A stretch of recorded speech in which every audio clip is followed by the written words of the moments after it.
My name is Jason, and I'm 34 years old. She told me she worked in marketing, long hours, endless meetings, clients overseas. I trusted her because why wouldn't I? When you love someone, you don't question the little things, but that trust broke the morning I found her purse on my kitchen counter. Inside was a badge, not from a company, but from the Department of Homeland Security, with a name I didn't recognize. That's when I knew, the woman I thought I knew inside and out, had been lying to me from the very start. If you'd asked me 2 years ago whether I believed in love at first sight, I would have laughed in your face. But then I met her, Lena, and suddenly everything I thought I knew about love, trust, and truth fell apart. It happened on a Friday night at a corporate mixer downtown, one of those networking events where everyone pretends to be more successful than they actually are. I'd been dragged there by a colleague, nursing a flat soda, wondering how long I had to stay before it was socially acceptable to leave. Then she walked in. Lena wasn't the loudest person in the room, but she had that kind of quiet confidence that makes everyone else fade into the background. Her dark hair framed her face perfectly, and when she smiled, it was like she'd already read every thought in my head. She moved through conversations like she'd rehearsed them, but somehow made everyone feel like the center of the universe. When she introduced herself, she said she worked in marketing for a luxury skincare brand. Her handshake was firm, her eyes sharp. I remember thinking she didn't look like someone who sold moisturizer. She looked like someone who could sell secrets. Still, I was hooked. We talked for nearly an hour about everything from business trends to travel, and she seemed genuinely curious about my tech startup. I told her about my latest project, a data analytics tool for small businesses, and she listened with this intense focus that made me forget anyone else was in the room. She told me she handled international campaigns, flying between New York, London, and Tokyo. I remember being impressed, even a little intimidated. She spoke about her work like it was a chess game. Every move calculated, every message carefully crafted. But there was something else too. A rehearsed rhythm in the way she told her stories, as if she'd said these lines before. At the time, I brushed it off. Who doesn't have a work persona? We exchanged numbers before the night ended, and by the next morning, she'd already texted me. Had a great time last night. You have a brilliant mind. It was flattering, disarming even. Within weeks, we were inseparable. We spent late nights talking about everything. Our ambitions, regrets, favorite childhood movies. She had this way of listening that made you feel understood, but whenever I asked about her past, she deflected with humor or vague answers. I'd say, "What was your family like?" And she'd smile and say, "Complicated, like everyone's." Then she'd change the subject or kiss me to silence the question. It wasn't that she was cold. She was affectionate, generous even. But there was always this invisible wall around her life. She told me her job kept her busy and that she didn't like mixing work with personal matters. I believed her. Or maybe I just wanted to. There were other small things too. Her phone, for one. She was glued to it, but guarded, always turning it face down when we were together, stepping out to take calls. When I teased her about being too important for the rest of us, she'd laugh and say something like, "Trust me, it's just clients. Boring stuff." I convinced myself it didn't matter. Everyone has their secrets, right? And Lena made me feel seen. She had this habit of finishing my sentences, of knowing exactly what I needed to hear. She'd text me before big meetings with little pep talks, or show up with coffee, just when I was about to crash from exhaustion. It felt like she knew me better than anyone ever had. The first time she stayed over, she fell asleep with her head on my shoulder while I worked on my laptop. I remember watching her breathe, thinking how surreal it all was, how I'd gone from a lonely guy with a dying startup to someone who'd somehow found a woman who seemed to exist just for him. But sometimes I caught glimpses of something else, a flicker in her expression when I mentioned the future, a shadow when I asked if she wanted kids someday. It wasn't sadness, more like calculation, as if she was constantly weighing how much truth she could afford to show me. Still, love makes you blind. And I was completely, utterly blind. We took weekend trips upstate. She said she needed to unplug, but even then, she carried her work phone everywhere. Sometimes I'd wake up at 2 a.m. and find her sitting outside on the porch, whispering into it, her face half lit by the moon. When I asked what she was doing, she'd smile and say she couldn't sleep. I didn't press. Maybe I should have. One night, she got a text and instantly tensed up. The message flashed for a second before she swiped it away, but I saw just enough to make out a single word. Report. When I asked about it, she said it was part of a marketing reporting deadline. Nothing to worry about. I wanted to believe her, so I did. Looking back, there were a dozen signs, tiny inconsistencies that I dismissed because the alternative was too strange, too far-fetched. A girlfriend who might not be who she said she was? That only happened in movies, not in real life, not to me. But real life was about to prove me wrong. It started on a quiet Sunday morning. She was rushing to get to a meeting, running late, juggling her purse, her phone, her coffee. She kissed me on the cheek and said she'd call me later. I watched her leave, smiling to myself, thinking how lucky I was. An hour later, I noticed her purse sitting on the kitchen counter. She never forgot anything. She was meticulous about her things. I picked it up, intending to drop it off at her place later, but as I lifted it, something metallic glinted near the zipper. It was a small rectangle, smooth and cold to the touch. At first, I thought it was just a work ID, maybe her company badge, but when I turned it over, my breath caught. It wasn't a marketing badge. It wasn't even from a private company. It bore an embossed seal I recognized immediately, the emblem of the United States Department of Homeland Security, and beneath the holographic seal, a name I'd never seen before. Not Lena. It said, Eliza Carter. My hand started to shake as I stared at her photo, the same woman I'd been falling in love with for months. But this wasn't just a fake ID. It was official, government grade, which meant everything I thought I knew about her was a lie. That was the moment my world cracked open. Because the woman who said she worked in marketing wasn't just hiding a secret, she was hiding an entire identity. The badge was official, government level. My hands were shaking when I saw her real name wasn't Lena. The rest of that morning passed in a blur. I couldn't stop staring at the badge. The polished metal, the holographic shimmer, the engraved seal that screamed real. U.S. Department of Homeland Security. It wasn't the kind of thing you picked up on eBay or printed in your garage. It was authentic. And that photo. That unmistakable photo of her. Same eyes, same faint dimple on the left cheek. But the name? Eliza Carter. Not Lena. I sat at my kitchen table, the badge lying there between my coffee mug and my laptop, like a bomb waiting to go off. My pulse was hammering. For a full minute, I couldn't move. Every rational thought in my head was at war with the pounding voice screaming, "Who is she really?" I told myself there had to be an explanation. Maybe it was fake, maybe she'd bought it as a movie prop, or maybe she was helping a friend. Maybe. Maybe she was in witness protection, and the name Lena was to keep her safe.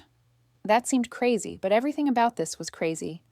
I wanted to believe there was a simple reason, because the alternative, that she'd been lying from the beginning, made me sick. I tucked the badge back into her purse, careful to place everything exactly how I'd found it. My hands were trembling so badly that I almost dropped it. The rest of the day, I couldn't focus.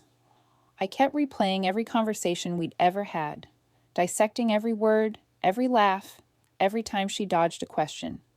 How many of those moments had been part of some cover story? When she came back that evening, I tried to act normal. She walked through the door like nothing had changed, smiling, setting her keys on the counter, asking about my day. I managed to force a smile, but my stomach was a knot of suspicion and fear. She leaned over to kiss me, and for a second I froze. Her lips were warm and familiar, but I couldn't shake the thought that I was kissing a stranger. She paused, searching my face. "You okay?" she asked softly.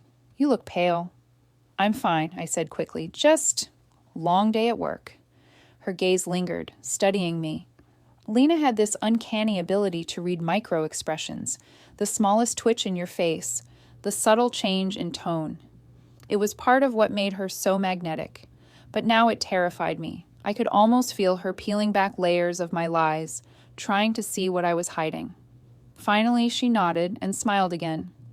"All right, you should get some rest," she said. "I'll order dinner." We ate together on the couch like any other night, watching some forgettable movie while my thoughts raced in every direction. Every time she reached for her phone, I felt a spike of anxiety. I tried to glance at her screen, but she always angled it away. Then, halfway through the movie, her phone buzzed. She checked the caller ID, frowned, and stood up. "I need to take this," she murmured, heading for the balcony. The sliding door closed behind her, and I muted the TV. Through the glass, I could just make out fragments of her voice. Low, urgent. The words drifted through the air like ghosts. "Intercepted. No, not yet. Mission. Secure. Mission. Intercepted. Secure." Each word hit me like a punch to the chest. I leaned forward, straining to hear more, but she moved farther out of sight. My heart was hammering so hard I could barely breathe. I thought about the badge again, the false name, the cold way she'd dismissed my questions about her past. This wasn't marketing. This wasn't some simple misunderstanding. When she came back inside, she'd slipped her calm mask back on, but I saw the tension in her shoulders. She smiled at me, like nothing had happened. "Sorry," she said. "Client drama." I nodded, pretending to buy it, but inside I was unraveling. I wanted to confront her, to demand answers, but the rational part of me whispered that it wasn't safe. If she really was working for the government, or worse, against it, I needed to be careful. That night, I barely slept. She lay next to me, breathing softly, while my mind spiraled through every possible scenario. Who was Eliza Carter? What did she want with me? Was I just collateral in something bigger? The thought made my stomach twist. By morning, she was already up, dressed, and gathering her things for work. I sat on the edge of the bed, watching her pull her hair into a ponytail, slide on that same perfect smile. The same woman I thought I knew. But now, everything about her felt like a mask. Before she left, she leaned down and kissed me on the forehead. "I'll see you tonight, okay?" she said, her voice warm and familiar. I nodded, managing a weak smile. Soon as I heard the door click behind her, I exhaled, my chest tightening with a mix of fear and adrenaline. I went straight to her purse, which she'd left on the counter again. This time, I didn't just look. I prepared. I took out my phone and snapped a clear photo of the badge, both sides. The seal, the barcode, the name, Eliza Carter. I even recorded a quick video for proof. Then I carefully put everything back, making sure it looked untouched. My mind was racing. I didn't know what I was getting myself into, but I knew one thing. I couldn't ignore this anymore. I needed answers. All day, I replayed her voice from the night before. Intercepted, mission, secure. Those weren't marketing terms. They were operational, military, or intelligence-grade language. I searched for excuses, even told myself maybe she was just on a call with a client using weird jargon. But deep down, I knew that wasn't true. When she came home that evening, I couldn't stop glancing at her, at the woman I loved, now cloaked in mystery. Everything she said, every movement, every smile felt scripted. She asked about my day. I gave vague answers. I could tell she sensed something was off, but she didn't press. Maybe she was just as good at pretending as I was. That night, when she fell asleep beside me, I lay awake staring at the ceiling. My heart was pounding, my mind racing. I needed to know who Eliza Carter really was, what she was hiding, why she was in my life. At 1 a.m., I quietly slipped out of bed, tiptoed to the living room, and opened my laptop. The glow from the screen lit up the dark apartment. My fingers hovered over the keyboard for a moment before I started typing. Eliza Carter, Department of Homeland Security. Search results flickered across the screen. Most were irrelevant, articles about security programs, job listings, training manuals. But as I scrolled deeper, something strange happened. The browser froze for a second. Then the page refreshed, on its own. A warning message appeared. Access restricted. Unauthorized search query detected. I frowned, refreshing the page. Same result. I tried again with quotation marks, a VPN, even a different browser. The same thing happened every time. The page would hang, then automatically close. It was as if her name was flagged. Protected? Like the internet itself was trying to stop me. And then, my phone buzzed. A message, from a blocked number. It said, "Stop searching." That night, I realized this wasn't about curiosity anymore. Whatever I had stumbled into, whatever truth or Eliza was hiding, I was never supposed to find it. According to the internet, Eliza Carter didn't exist, at least not anymore. After that night, sleep became impossible. Every time I closed my eyes, the holographic seal, the fake name, the warning message, and that chilling text. Stop searching. I told myself I'd stop, that I'd drop it and pretend everything was fine, but I couldn't. Curiosity had already given way to obsession. I needed to know who she really was. The next morning, I sat at my computer again, fingers trembling as I opened a new incognito window. I was smarter about it this time, using a VPN, routing through multiple countries, clearing caches every few minutes. If someone was monitoring me, I didn't want to make it easy. I started simple. Eliza Carter, Homeland Security, missing. Every search led to dead ends. No social media, no government employment history, no public records. It was as if someone had scrubbed her from existence. The internet usually remembers everything, but not her. I dug deeper. I searched image databases, reverse searched her badge photo, even looked through archived web pages. Still nothing, until I found it, buried in an old news archive that hadn't been updated in years. The headline hit me like a jolt of electricity. Homeland Security Analyst missing after covert operation abroad. Date, 6 years ago. Name, Eliza Carter. I clicked. The article was short, just a few paragraphs, but enough to make my pulse race. It said she'd been part of a classified operation overseas, though the details were redacted. The last anyone saw of her, she was stationed in Eastern Europe. Officially, she was presumed dead. Presumed dead.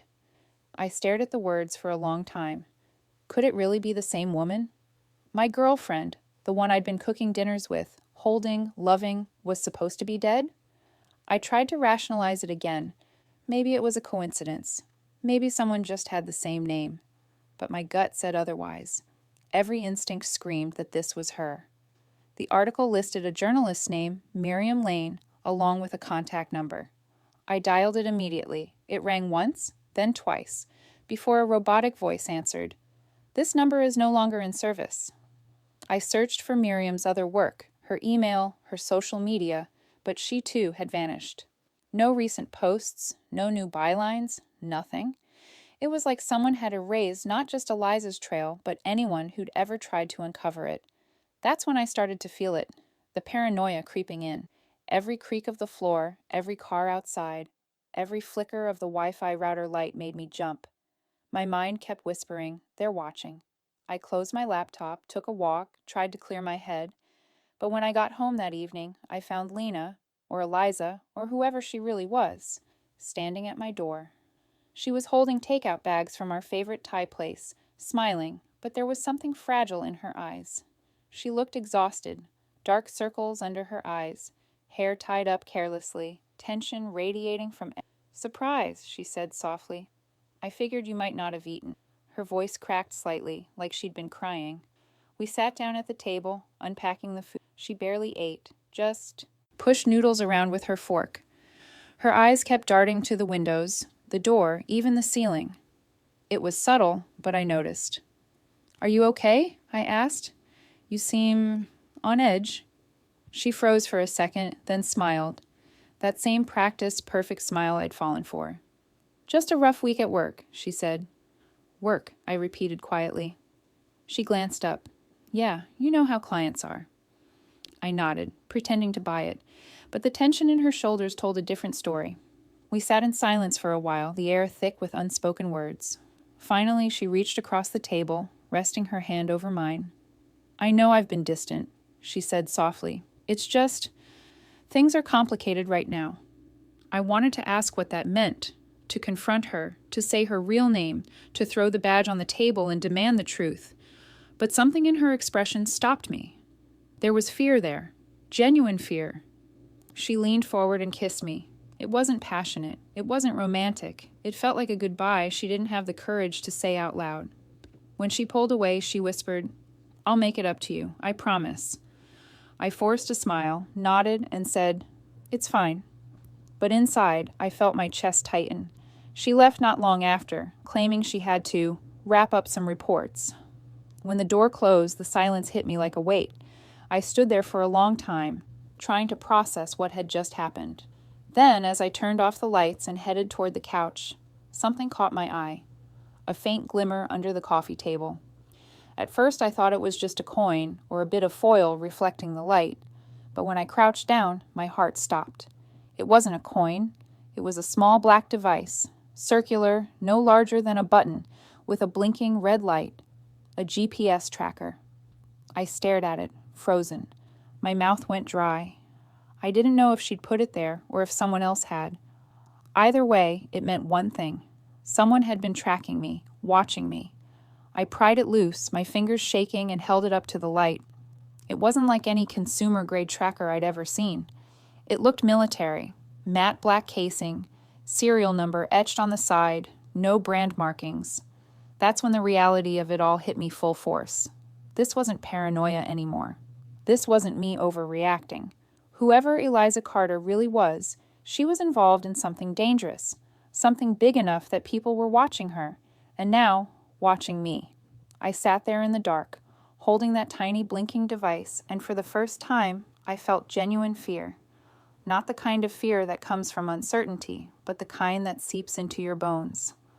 The kind that whispers you've crossed a line you were never supposed to cross. I didn't sleep that night. I didn't even try. I just sat on the couch, eyes fixed on the window, waiting for headlights that might not stop, listening for footsteps that might not come. By dawn, I'd made a decision. I needed answers, but I couldn't just ask her anymore. Whatever truth she was hiding, I had to find it myself.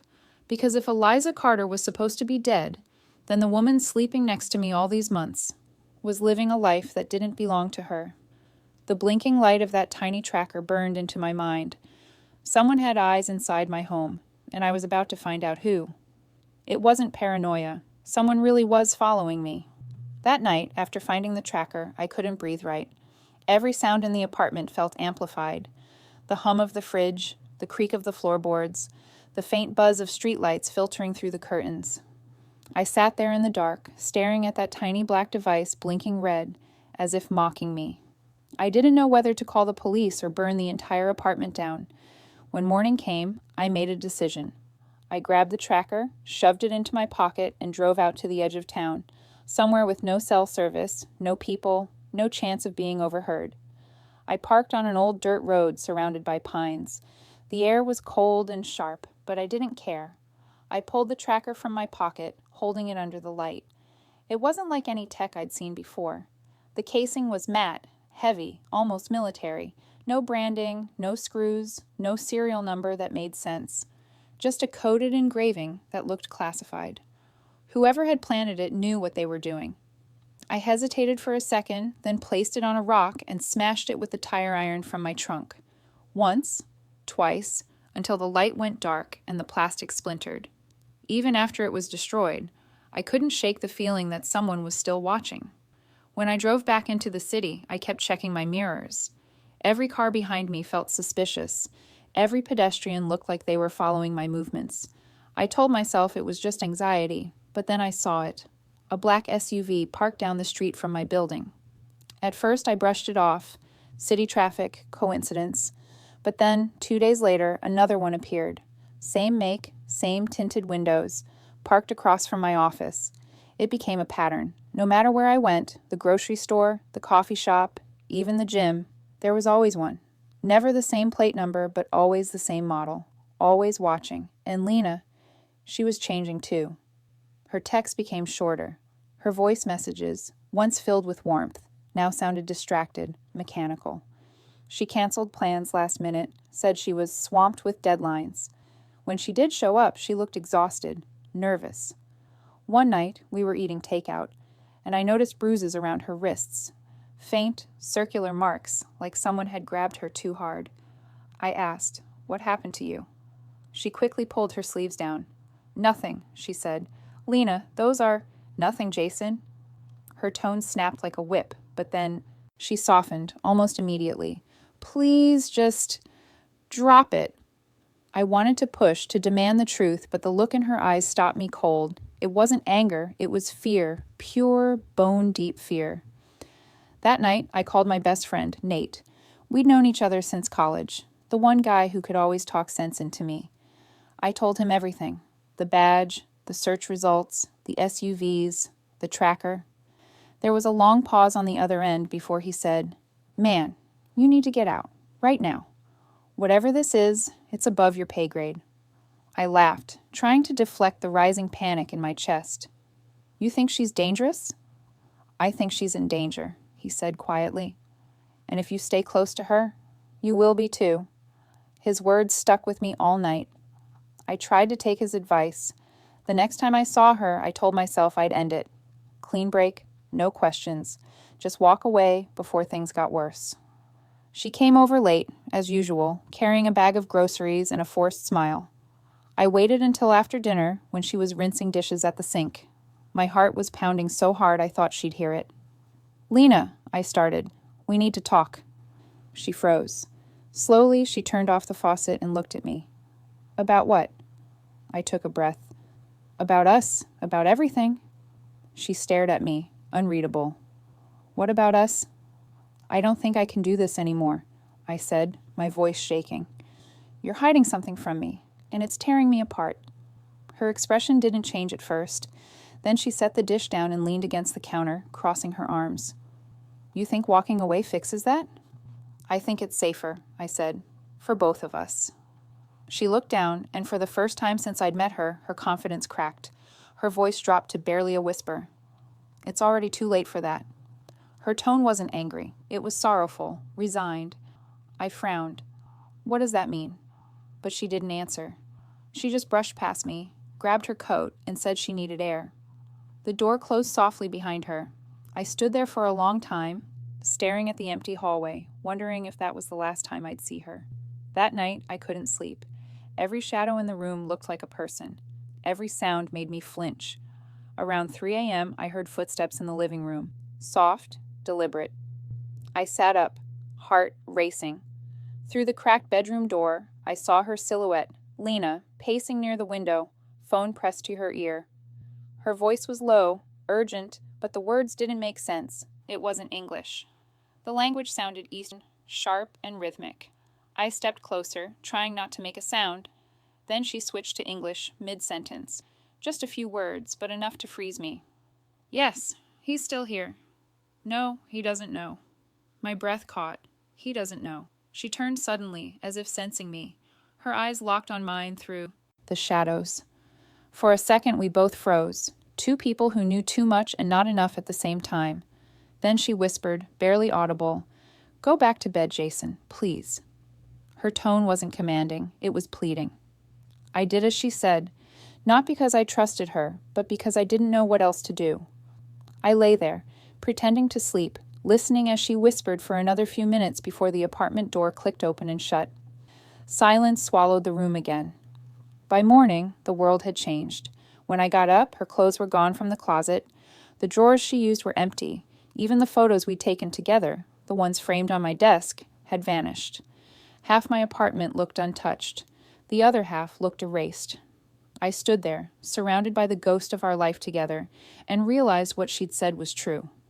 It really was too late. She was gone. And so were half the contents of my apartment. But the thing that haunted me most wasn't what she took. It was what she left behind. I didn't just lose my girlfriend. I lost my entire sense of reality. When Lena disappeared, it wasn't just like losing a person. It was like someone had taken an eraser to my entire life and started scrubbing away the details. Her number was the first thing to vanish. I tried calling, straight to voicemail. Then the line went dead completely, disconnected. I thought maybe she'd blocked me, so I drove to her apartment. The door was unlocked, swinging slightly from a loose hinge, the inside stripped bare. No furniture, no photos, not a single trace that anyone had lived there. Even the mailbox had a new name on it, vacant. My stomach sank. I called the building manager, pretending to be her brother, asking where she'd moved. The man sounded confused. "There's never been a tenant by that name," he said. "You sure you have the right address?" I was staring right at her door. I'd been inside it countless times. I checked her supposed workplace next, the sleek marketing firm she'd always mentioned. When I walked into the office, the receptionist gave me a professional smile. "How can I help you?" "I'm looking for Lena." Lena Matthews, I said. She typed for a few seconds, frowned, then said, I'm sorry, sir. We don't have anyone here by that name. Maybe she worked remotely? I pressed. Marketing, luxury skincare account? The woman shook her head. We've never had that client, and that name doesn't exist in our records. That was the moment I realized how deep the lie went. Everything, her job, her apartment, her life, had been manufactured. I walked out of that building into the sharp afternoon sunlight, feeling dizzy, disoriented, and furious. I needed answers, but every lead was a dead end. So I went to the police. I didn't know what else to do. I told the officer at the front desk that my girlfriend had disappeared and that I suspected she might be involved with Homeland Security. They brought me into a small office where a middle-aged detective listened patiently as I told him everything. The badge, the name, the black SUVs, the tracker. When I finished, he sat back in his chair, studying me for a long moment. Then he said quietly, If you value your safety, forget you ever met her. I blinked. Excuse me? He leaned closer, voice low. You didn't hear that from me. But whatever you're tangled up in, it's not something this department can help with. These people, they don't leave paper trails, and they don't like civilians asking questions. I tried to push for more, but he stood up, signaling the conversation was over. Go home, Mr. Brooks, he said, and stop digging. I left the station feeling colder than I'd ever felt in my life. The next few days were a blur. I stopped sleeping, barely ate. My thoughts looped in circles. Who was she? Why me? Until I started to wonder if I'd imagined the whole thing. But then the signs began. My mail started arriving, opened. Envelopes torn neatly at the edges, like someone had carefully resealed them.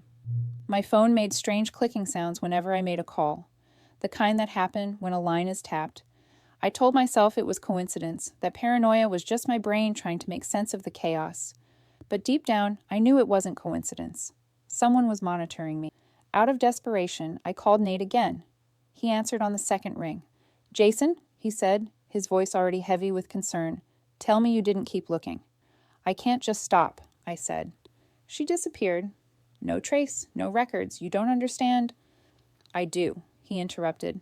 And that's exactly why you need to quit. People like her, people in that world, they erase things for a living. You won't find her, and if you keep trying, you'll get erased too. His words hit me hard, but instead of scaring me off, they fueled me. If there was one thing I couldn't do, it was quit. I needed to know the truth, not just about her, but about why she chose me. So I did something reckless. I hired a private investigator. Her name was Carmen Rios, a sharp, no-nonsense woman in her 40s who specialized in missing persons cases involving government or corporate interference. Her reputation was the kind that circulated quietly, whispered about by journalists and lawyers who'd run into walls chasing powerful people. When I met her in her office, a dim space lined with filing cabinets and maps pinned with red string, she didn't waste time. You're looking for someone who doesn't want to be found, she said, flipping through the file I'd given her. That's dangerous. I know, I said, but I need answers, please. She studied me for a moment, then sighed. All right, but if I find something you're not ready to hear, that's on you. I nodded, even though I wasn't sure I meant it. Over the next few days, Carmen kept in touch via encrypted messages. She moved fast, too fast. She traced the apartment lease Lena had used, found it connected to a dummy company that had dissolved 6 months ago. Then she found an encrypted communications network linked to the same address, a network she described as beyond civilian grade. When she called me, her voice was tight. Whoever she was, she had access to something serious, federal or higher. I've seen traces of CIA encryption before, but this is different. Different how? I asked. It's internal, she said. It's not someone working for the government. It's someone working inside it, without authorization. The words sent a chill down my spine. Carmen, I said slowly, what are you saying? I'm saying your girlfriend might not have been on their payroll, she said. She might have been running against them. I felt the floor tilt beneath me. A whistleblower? Or a double agent, Carmen replied. Either way, she's dangerous. And if they think you know something, you're in danger too. I remember her voice softening then. "Look," she said, "I've dealt with people like this before. They don't just disappear. They get erased. Carefully, surgically. If you're smart, you'll stop chasing this ghost." But I couldn't stop. When I asked if she could find out more about Operation Halcyon, one of the words I'd seen in a file Lena left behind, Carmen went silent for a moment. Then she said, "That name doesn't exist in any database I can access, which means it's either buried deep or it's something they never wanted written down." The call ended with her final warning. "Whatever she was mixed up in, Jason, it's bigger than you think."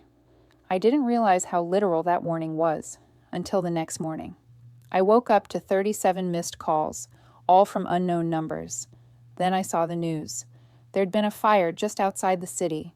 A small office building burned down overnight. No casualties listed, but one car had been found 2 miles away, engulfed in flames. The plates matched Carmen's. Her office was gone. Her phone disconnected. And just like that, my only lead, the one person who might have helped me make sense of this nightmare, was erased too. I stood in my dark apartment, staring at the news report, realizing the pattern was repeating. Everyone who tried to uncover Eliza Carter disappeared. That's when I realized Lena wasn't running from me. She was protecting me. After Carmen's death, something in me broke. Fear turned into obsession. Grief turned into resolve. I couldn't just sit back anymore and pretend I didn't know what I knew. If Lena, or Eliza, or whatever name she was using now, had risked everything to keep me in the dark, I needed to find out why. So I started going back through everything she'd ever sent me. Our texts, our voicemails, even old photos. I wasn't looking for memories anymore. I was looking for patterns. At first, nothing stood out. Just our usual messages, good mornings, dinner plans, love notes. But then I noticed something strange. Every few weeks, she'd send me a random text, just numbers. At the time, I thought it was some kind of joke. Once she sent 41604 726743. I'd replied, "What's that, your office location?" She never answered. Now, staring at that message again, I realized those weren't random. They were coordinates. I plugged them into a map. They pointed to a place about 40 miles north of the city, a remote industrial zone I'd never heard of. The more I scrolled through our history, the more coordinates I found, hidden in sentences, timestamps, and file names. She'd embedded them in our conversations like digital breadcrumbs, waiting for me to find them. There were 5 sets of coordinates total, all leading to the same general area, an abandoned research facility tucked behind a stretch of state forest. The facility didn't appear on any recent maps, but satellite imagery showed what looked like a collection of warehouses and old lab buildings. The entire site had been shut down for years, at least officially. That night, I drove there. The roads were empty, the kind that made you question if you were even supposed to be there. The deeper I went, the fewer signs I saw. When I finally pulled up to the property, a chain-link fence covered in rust and vines stretched around the perimeter. The no trespassing signs were so faded they might as well have been warnings from another lifetime. I found a section of fence that had already been cut open and slipped inside. The air smelled like metal and decay. Every step echoed against the hollow silence. Inside one of the main buildings, I found what looked like the remnants of a surveillance hub.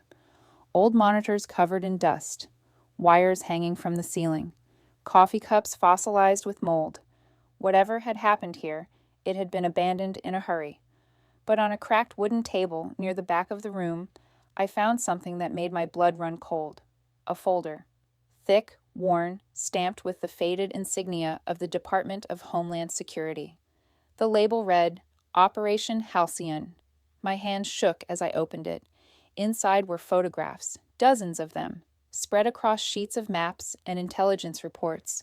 Some were surveillance shots of politicians, business leaders, even foreign diplomats. Others showed groups of people I didn't recognize, taken through telephoto lenses, marked with dates and GPS tags. And then I turned a page and froze, because one of the photos was of me, taken from across the street near my apartment, dated 6 months before I met Lena. Beneath it was a document listing names, including hers, Carter, Eliza M., and mine, Brooks, Jason T. Beside my name, civilian contact, monitored, unknown variable. I just stared, my pulse hammering in my ears. I'd been watched before she ever walked into my life. She hadn't stumbled into that mixer by chance. She'd been assigned to me. I thought about all those late-night conversations, all those times she'd asked about my work, my data algorithms, the cybersecurity projects I'd been building. Had she been collecting information from me the entire time? Was I just a target, a pawn in something bigger? The thought crushed me. But then I remembered the look in her eyes the last time we spoke. The fear, the sorrow. Maybe she had started this as part of a mission. But somewhere along the way, maybe she'd fallen for me. Maybe that's why she'd disappeared. Not to hide from me, but to protect me from what she was running from. I flipped through more of the file. The deeper I went, the darker it got. There were internal memos discussing unsanctioned data collection on civilian test subjects, lists of intercepted communications, even evidence suggesting some kind of experimental surveillance program tied to behavioral prediction models, the kind my company had been unknowingly developing. They hadn't just been watching me. They'd been using my work. The sudden sound of a car door slamming outside made my heart jolt. I looked through the cracked window. A line of black SUVs was pulling up the dirt road, tires crunching over gravel. Doors opened in unison, and men in tactical gear fanned out, weapons drawn. For a moment, I couldn't move. Then I heard one of them shout, "Department of Homeland Security, drop the folder and put your hands where we can see them." Panic flooded my veins. I shoved the folder under my arm and ran. The building echoed with the sound of boots pounding concrete. A bullet cracked past my head, shattering glass and spraying dust. "Stop! Stop now!" someone yelled behind me. I didn't look back. I sprinted down a corridor lined with broken equipment, turned a corner, and found an emergency exit half-hinged on one side. I kicked it open and bolted into the cold night air. My lungs burned as I sprinted toward the tree line. Shouts followed me, getting closer. Another shot rang out, hitting the metal siding inches from my shoulder. I dove behind an old generator and clutched the folder to my chest. My heart was pounding so hard I thought it would burst. The gunfire stopped. Silence settled over the area, broken only by the faint hum of engines. Then, footsteps. Slow, deliberate. I peered around the corner, ready to run again, but what I saw froze me in place. A shadow detached itself from the darkness and moved toward me. The outline was unmistakable, lean, poised, familiar. "Jason," a voice called softly. I knew that voice. "Stop, I can explain." It was her, Lena, or rather, Eliza Carter. She stepped into the light, her hair tied back, wearing a black tactical vest marked with the same insignia I'd seen on the folder. Her face was pale, eyes wide with desperation. "Please," she said, her voice trembling, "you have to trust me." My entire world spun. I didn't know whether to run or collapse. The woman I loved, the ghost who destroyed my life, was standing right in front of me. And for the first time since she'd vanished, I didn't feel fear. I felt the weight of the truth pressing down like gravity. She hadn't been running from me. She'd been running from them. Before I could speak, headlights flared behind her, and red laser dots swept across her chest. She didn't move, just looked at me and whispered, "Whatever happens, don't let them take that folder." Then the world exploded in gunfire. She wasn't the villain. She was the bait. Gunfire tore through the night like thunder. Bullets ricocheted off the metal walls of the compound as I ducked behind the generator, clutching the folder like it was my only lifeline. "Eliza!" I shouted. The name felt foreign and familiar all at once. "Move!" she yelled back. Before I could react, she sprinted toward me, grabbed my arm, and yanked me into the shadows. I stumbled as she dragged me down a narrow alley between two abandoned storage buildings. My pulse was pounding so hard I could barely hear her voice. "They saw you!" she hissed. "We have to get off the main grid before they lock this area down." "What is happening?" I gasped. "Why are they shooting at you? At me?" She didn't answer right away. We cut through a chain-link fence and ducked into a service tunnel, the echo of our footsteps swallowed by darkness. The smell of dust and oil filled the air. She pulled out a small flashlight, its narrow beam trembling as her hand shook. Finally, when we were deep enough inside, She turned to face me. The light caught her features. The same eyes I'd once trusted with everything, now rimmed with exhaustion. "Jason," she said quietly, "I need you to listen to me, and you can't interrupt." I nodded, still trying to catch my breath. "I wasn't lying about working for Homeland Security," she began. "At least not at first. But I wasn't in marketing or intelligence analysis. I was part of a covert internal audit team, the kind that's supposed to investigate corruption within the agency itself." Her voice broke slightly as she continued. "But we uncovered something we were never meant to find." "What was it?" I asked.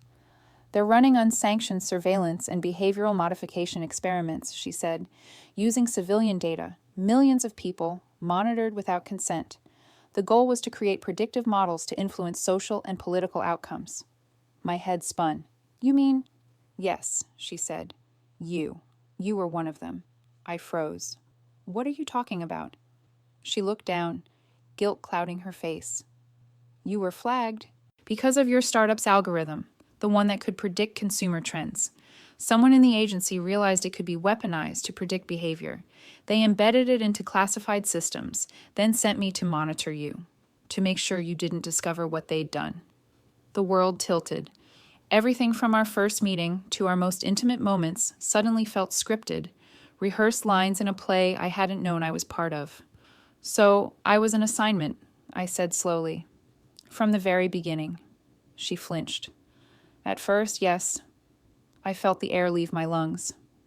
"At first?" Her voice trembled. "I didn't mean to fall for you, Jason. I wasn't supposed to.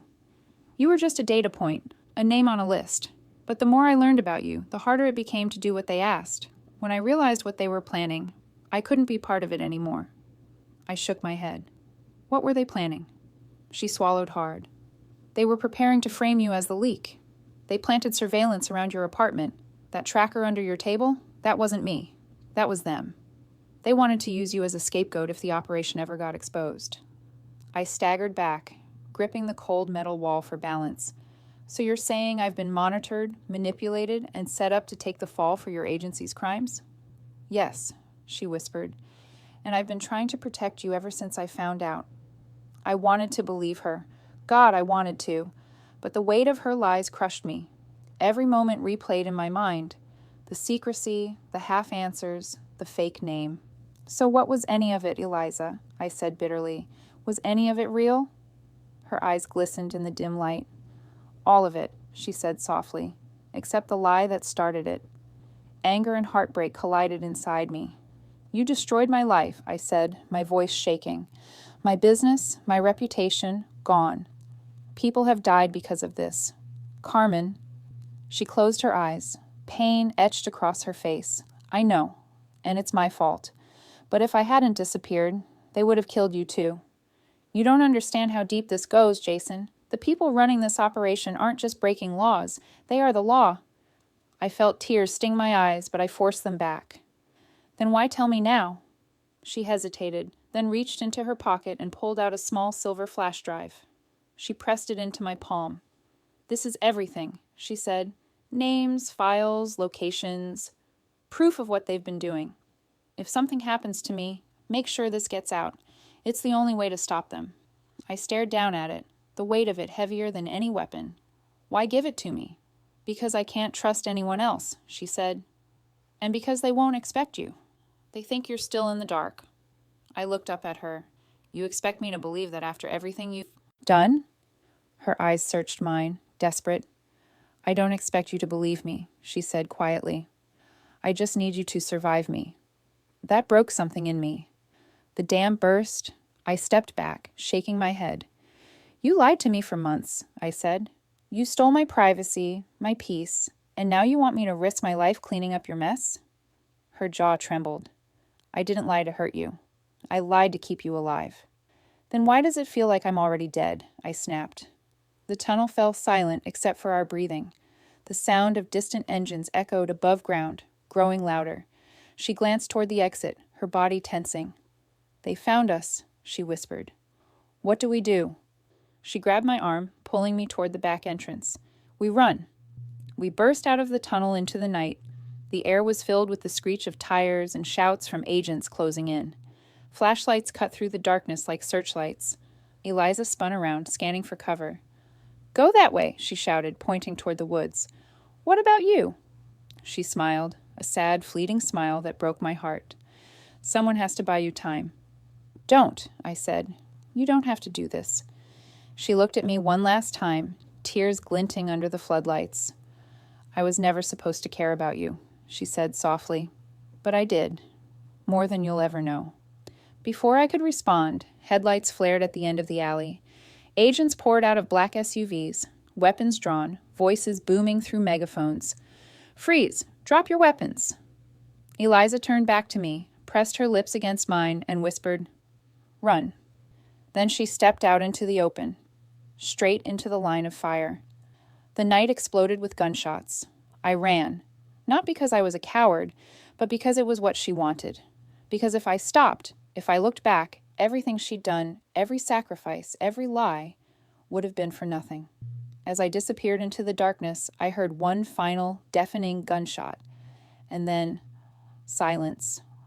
I ran, but I didn't run away. I didn't stop running until my legs gave out.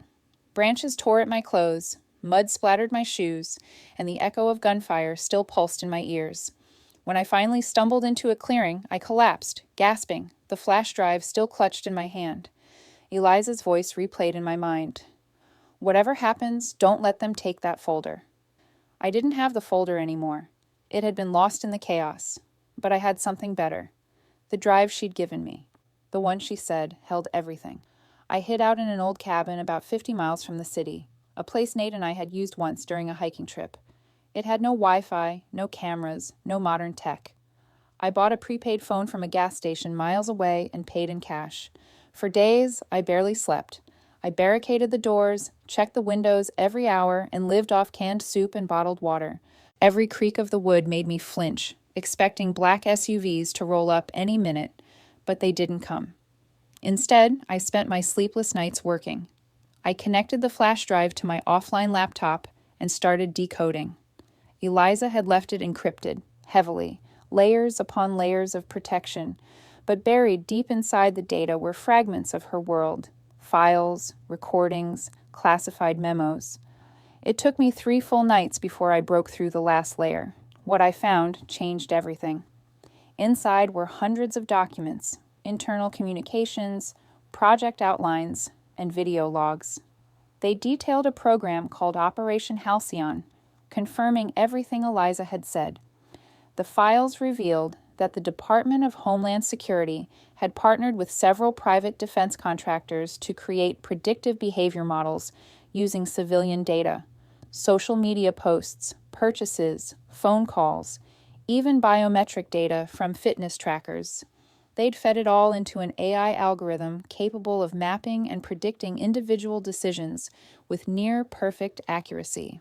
The algorithm was my design, the one I'd built years ago for small businesses, meant to predict market trends, not manipulate people. They'd stolen it, weaponized it, and wrapped it in national security jargon. And worse, the documents showed human testing. Psychological conditioning experiments disguised as civilian outreach. The subjects had been monitored without consent. Some had suffered breakdowns, others simply vanished from public records. The deeper I went, the darker it got.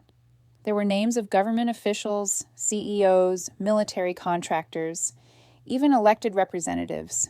Every layer was a new betrayal. I stared at the screen for hours, my mind numb. The woman I'd loved had risked her life to bring this to light, and now it was in my hands. I couldn't run from it anymore. So, I made a choice.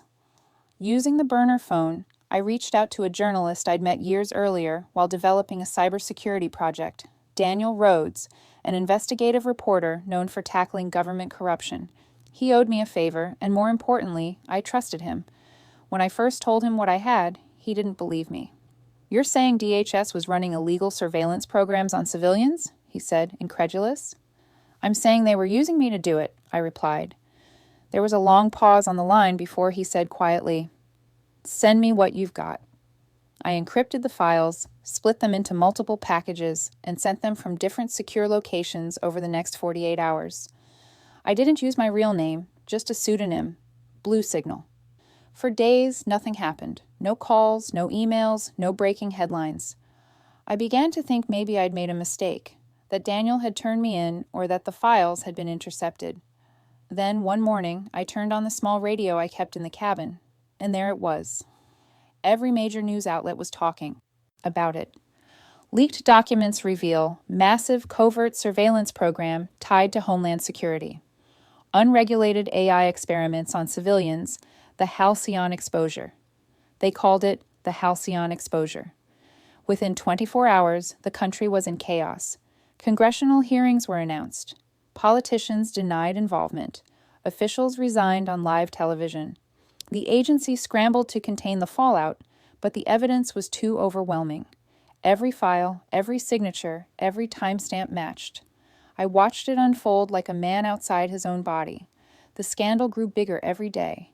Protests, lawsuits, investigations. For the first time in years, people were asking the right questions, but through all the chaos, one name was conspicuously missing: Eliza Carter. There were no mentions of her in the reports. No photograph, no obituary, no arrest record. It was as if she'd been erased again, not by the agency this time, but by her own design. I wanted to believe she was alive, that she'd escaped before the bullets hit. But I'd seen the way the lights had glared off her vest that night, the way she'd stepped forward without hesitation. Still, I couldn't let go of hope. Weeks passed. The headlines began to fade. The Halcyon exposure became yesterday's news. People moved on. The world always does. But I didn't. I stayed hidden, changing locations every few days. I kept waiting for someone to knock on my door, to accuse me, to finish what they started. But no one came. One evening, as the sun dipped below the horizon, I found an unmarked envelope wedged under my cabin door. No postage, no return address, just my name, Jason, handwritten across the front. My hands trembled as I opened it. Inside was a single note: "You did it. Thank you." No signature, no explanation, but I didn't need one. The handwriting, neat, deliberate, slightly tilted to the right, was unmistakable. Eliza. My throat tightened. I sank into the chair, reading the words again and again. You did it. Thank you. She was alive. Somewhere out there, she was watching. Maybe she'd been the one who dropped the envelope. Maybe she had someone deliver it. But she knew I'd kept my promise. And for the first time in months, I felt something I hadn't felt since before the lies, before the fear. Peace. As I slid the note back into the envelope, something else slipped out. A small photograph. Grainy, like it had been taken from a distance. But even through the blur, I recognized her. Eliza. She was walking through a crowded market, somewhere overseas by the look of it. A scarf covered her hair, sunglasses hiding her eyes, but that subtle smile gave her away. She looked free, alive. I turned the photo over. On the back, written in the same familiar handwriting, were 3 words: "Keep the truth alive." I sat there for a long time, staring at it, realizing that even after everything, the lies, the loss, the pain, kept her promise. She hadn't just saved me, she'd saved the truth. As I tucked the photo back into the envelope, I felt a strange mix of closure and unease. Because if she was alive, it meant the game wasn't over. And somewhere, someone else was still watching. She's out there somewhere, living under another identity, but she'll always be the woman who changed everything. It's been 8 months since the world learned about Operation Halcyon. 8 months since the headlines, the hearings, the resignations, and the promises that this time things will be different. 8 months since I last saw her. After the dust settled, I moved to a new city, smaller, quieter, nameless in its own way. A place where nobody knew me as the man who leaked classified documents or the one connected to the Halcyon exposure. Here, I was just another face in the crowd, but no matter how far I moved, the past followed like a shadow I couldn't shake. Every time a car slowed near my building, I flinched. Every time a stranger lingered too long in a cafe, I watched their hands. Even now, I still check my mirrors when I drive. I still shred my mail, use encrypted browsers, and change my passwords weekly. It's not paranoia, it's survival. Because once you've been watched, you never really stop feeling eyes on you. The media frenzy eventually died down. The public found new scandals to chase, new villains to hate. But sometimes, when an old article resurfaces online, my name still appears. Buried deep in comment threads and conspiracy forums. Some people think I'm a hero. Others think I'm a traitor. The truth is, I'm neither. I'm just the man who fell in love with a ghost. I tried to move on, to build a normal life again, but normal doesn't feel the same once you've seen the machinery behind it. Sometimes I think I see her. In airports, on crowded trains, reflected in store windows, a glimpse of dark hair, a familiar walk, the tilt of a head that makes my heart stop for a second. But it's never her. Just echoes of someone who no longer exists. I tried dating again once. A woman named Holly, kind and gentle, who reminded me what laughter felt like. But every time she smiled, I caught myself comparing her to Eliza. Her voice wasn't the same. Her eyes didn't hold secrets, and I hated myself for noticing. After a while, I stopped trying. Because how do you love someone new when part of you still belongs to a ghost? The truth is, I'll never know which parts of Eliza were real. Was the night we met genuine or staged? Did she really love me, or was it just another layer in her mission? Maybe both, maybe neither. But I do know one thing. Without her, I'd still be blind. Blind to the corruption she fought to expose. Blind to the truth hiding in plain sight. She opened my eyes to a world I didn't want to see, and in doing so, she destroyed everything I thought I understood. And yet, I can't hate her for it. After the halcyon exposure, I made a decision. I couldn't go back to tech. Not after seeing what my work had been twisted into. So I took what was left of my savings and started something new, a nonprofit for whistleblower protection. I called it the Lantern Project. We help people who risk everything to tell the truth, people like Eliza, people who have nowhere else to turn. Every time we protect someone, I feel like I'm honoring her sacrifice, carrying her fight a little further. The irony isn't lost on me. I used to build tools that help the powerful hide their secrets. Now I spend my days trying to uncover them. The world hasn't changed as much as I'd hoped. There are still programs hidden in the shadows, still data being collected without consent. But at least now, people know. And knowing is where change begins. Some nights, when the city is quiet and my office lights are the only ones still on, I find myself thinking about her, wondering where she is, what name she goes by now, whether she's safe. I imagine her in another country, maybe somewhere warm, blending in with the crowd. A new identity, a new life, maybe even a new mission. But part of me likes to think she keeps a low profile, quietly watching the ripples of what she started. I tell myself she's free, that she earned that freedom. But deep down, I know people like her never stop running. A few weeks ago, it happened again. Another reminder that the past isn't done with me. It was after midnight. I was in my apartment, reviewing case files for a whistleblower in Nevada. My laptop chimed, a soft notification from an encrypted email service I hadn't used since the leak. At first I thought it was spam, but when I opened it, I saw the sender address. Unknown securedmail.net. No subject line, no attachments. Just a single sentence in the body of the message. Stay safe. 2 words, no signature, no context, but I knew who it was. I could almost hear her voice in those words. Calm, precise, steady. The same tone she used when she told me to run. I smiled before I even realized it. Because after everything, she was still out there, still alive, still watching. I replied, even though I knew she'd probably never respond. Always. You too. Then I closed the laptop and leaned back in my chair, staring at the ceiling as the city hummed quietly outside. The thing about loving someone like Eliza Carter, someone who doesn't officially exist, is that they never really leave. They linger in memory, in shadows, in the quiet corners of your life. And maybe that's enough. Because even if I never see her again, I know she's out there.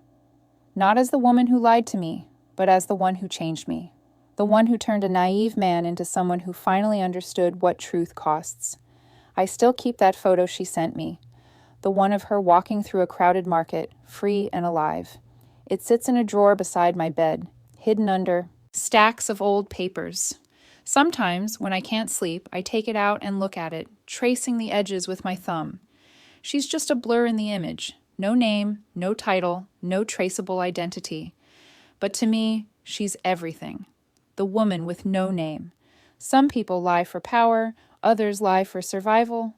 She lied for love, and that's a truth I'll never forget. In the end, I stopped searching for who she really was, because maybe some truths aren't meant to be found, only lived through. She vanished from my life, but not from my memory. Every time I see a stranger glance over their shoulder, I still wonder if it's her, the woman who lied to protect me. And even now, I can't decide what scares me more, that she's still out there or that she's not. If this story made you question how well you really know the people around you, you're not alone. Some secrets hide in plain sight until the moment they choose to reveal themselves. Share this story if you've ever trusted someone completely. And tell me this, if you found out the person you loved was living a double life, would you forgive them or walk away forever?